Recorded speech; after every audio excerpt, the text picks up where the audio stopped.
1968, French Grand Prix, Rouen. The air smells like oil and burning rubber. Chris Amon is leading. Not just leading, he is pulling away. Lap after lap, the gap grows. The race is his. Everyone in the paddock knows it. And then, silence. His Ferrari dies on the track. Another retirement. Another win taken away not by a rival, not by a mistake, not by a better driver, by a broken machine. Nobody beat Chris Amon that day. Nothing did. Except fate. And here is what makes that terrifying. He had 0 Grand Prix wins. 0. In a career that stretched across more than 100 races, the trophy never came. But the men who did win, the champions, the greats, the names written into history, they did not look at Chris Amon with pity. They did not look at him with sympathy. They looked at him with something much closer to fear. This is not a story about a champion. This is a story about the driver that champions feared most. There is a number that tells you everything about Chris Amon before a single word is spoken. 183. That is how many laps he led in Formula One across his entire career. 183 laps at the front of the greatest race series on earth, and not one of them ended with a checkered flag in his hands. No driver in the history of the sport has ever led more laps without winning. Not one. Jackie Stewart knew exactly what those laps felt like. Because he was there for many of them behind Amon, watching him, chasing him. 1968, the German Grand Prix, Nürburgring. The rain was so heavy that visibility had dropped to almost nothing. Stewart was in the chase, pushing hard through the fog and spray. He later described that moment in his own words. He wrote that he could not even see Amon's car in front of him, that he was driving blind into a wall of spray, that he pulled out to pass and could see nothing at all. Chris Amon was not just fast that day, he was unreachable. After everything Stewart had witnessed, the wheel-to-wheel battles, the qualifying duels, the laps led and lost, he chose his words about Amon with the same precision he used behind the wheel. He called him one of the most naturally talented drivers of all time, one of the best he ever raced against. In a sport where Stewart himself won 3 world championships, that sentence lands differently than any trophy ever could. 1968, Spa-Francorchamps, Belgium. The fastest circuit on the calendar. 14 kilometers of unprotected public roads, no barriers, no runoff, just trees and stone walls and speeds above 240 kilometers per hour. Even the bravest men on the grid treated Spa with a particular kind of respect. Chris Amon did not treat it with respect. He attacked it. When qualifying ended, the timing sheets told a story that made people go quiet. Amon had taken pole position, not by a tenth, not by half a second, by 3.7 seconds, nearly 4 full seconds faster than every other driver on the planet, around the most dangerous circuit in Formula One. Denny Hulme was one of those drivers staring at that sheet. Hulme was world champion. He had just taken the title the year before, racing against Amon on the same grid, watching him from the cockpit. Not from a garage, not from a television screen, from behind the wheel of a competing car. And that gave him a perspective no journalist could ever have.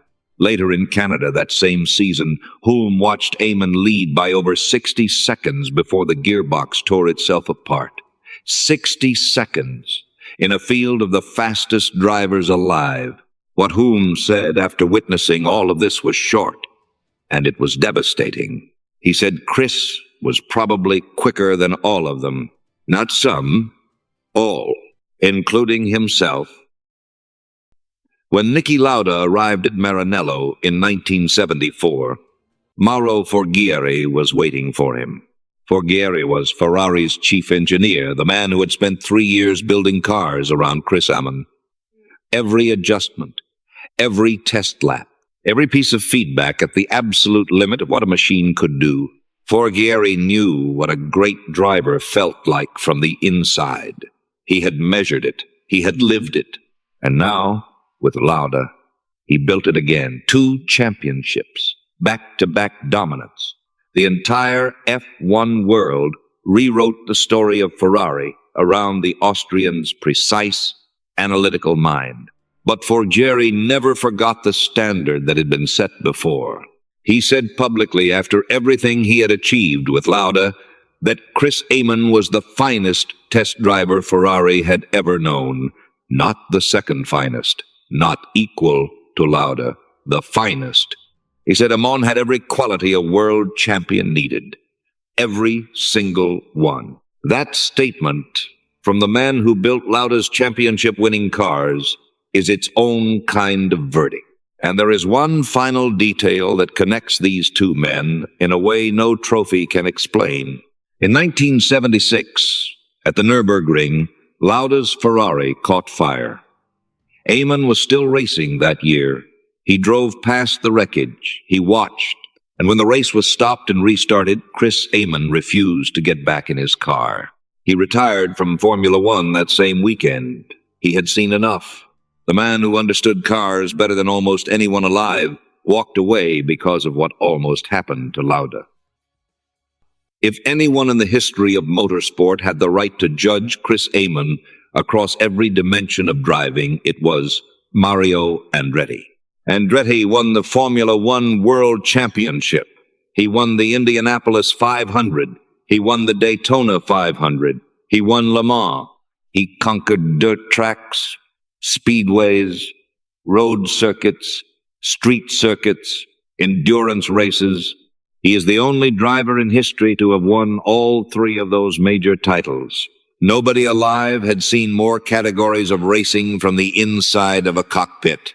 And in 1970, Andretti shared a garage with Chris Amon at March Engineering. Not as a rival at a different team, as a teammate. Same car, same equipment, same mechanics. He could see exactly what Amon was doing and exactly what the numbers said afterwards. What he saw confirmed what everyone else already suspected. Amon did not have a weak discipline, not one. Every circuit type, every condition, every car, the result was the same. Fast, controlled, terrifying. Andretti eventually found only one way to describe what it meant to be Chris Amon. He did not use a technical breakdown. He did not list statistics. He made a joke. And like most things that make people laugh, it was built entirely around something true. He said that if Chris Amon became an undertaker, people would stop dying. Think about that for a moment. It means that even death itself, the one thing no one can outrun, would refuse to show up if Amon was involved. That is not a joke about bad luck. That is a joke about a man the universe could not figure out how to beat fairly. In 1966, Enzo Ferrari watched a young driver win Le Mans. The driver was 23 years old. He was from a sheep farm in New Zealand. He had no championship, no reputation that meant anything in Europe. But something in the way he drove that day made Enzo Ferrari pick up the phone and summon him to Maranello. Enzo Ferrari did not summon people lightly. Amon arrived, signed, and in his very first race wearing red, the Daytona 24 Hours in 1967, he and Lorenzo Bandini led Ferrari to a formation finish. First, second, third, all Ferrari. A moment that became one of the most photographed in the history of the sport. Months later, Bandini was gone, killed at Monaco. Amon had driven with him from Milan to the Principality. They had shared the winning car at Daytona, shared the road south, and then Amon watched his teammate die at the circuit where everything had felt so close. He carried that, and he kept driving. Enzo Ferrari watched all of it. 3 years. Every test lap at Fiorano, every race where the car failed and the driver did not. He watched Amon feel things in a car that engineers could not measure with instruments. And years later, Enzo wrote about him in his book. He called him a great test driver, a clean driver with finesse. He said Amon did not get the success he deserved. Then, on Amon's 40th birthday, long after the races were over, Enzo Ferrari sent him a photograph with a handwritten dedication. It read, "To the best driver and the unluckiest." So why did he never win? Not because he was slow. The timing sheets proved otherwise. Not because he lacked control. Spa proved otherwise. Not because he had no feel for the car. Enzo Ferrari himself proved otherwise. The answer is simpler and darker. In 1968 alone, the year he should have won the championship, Amon led races and retired from them more times than most drivers lead in an entire career. A fuel pump fuse, a stone through an oil radiator, a gearbox that held for 44 laps and then simply stopped. He did not lose those races. They were taken from him. There is a particular kind of terror that comes not from being beaten, but from being unbeatable and still not winning. Chris Amon lived inside that terror for 14 years. Drivers did not beat Chris Amon. Fate did. And maybe that is the most terrifying thing of all.